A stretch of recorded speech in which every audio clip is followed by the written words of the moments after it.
Philippe Bertin, les carnets d'un confiné. Chers amis, bonjour.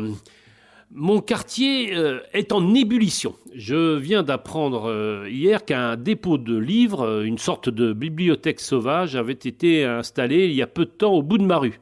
Ça part, j'imagine, d'un bon sentiment. La personne qui a fait cela, sans doute un voisin, propose à qui veut un peu se cultiver une sélection de ses propres livres de poche. C'est en libre service et c'est bien sûr gratuit, se sert qui veut.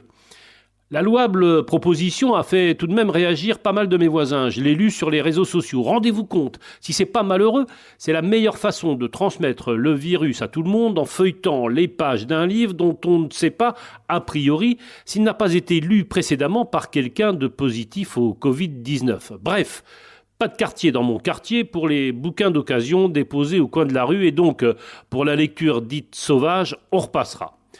Un voisin a tout de même proposé, je l'ai encore lu sur les réseaux sociaux, qu'on puisse éventuellement, et si on veut vraiment les lire, plonger les livres dans l'eau de Javel pour les désinfecter. C'est une idée comme une autre dont on ne garantit cependant pas le résultat. Et pour ma part, moi, je préfère, voyez-vous, lire mes propres livres, au sens propre évidemment, compte tenu du virus, comme au figuré.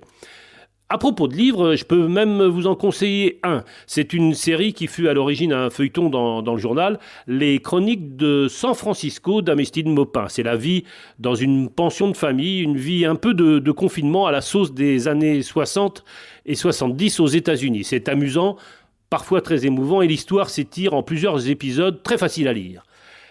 Bonne journée, portez-vous bien, prenez soin de vous avec ou sans bouquin et à demain.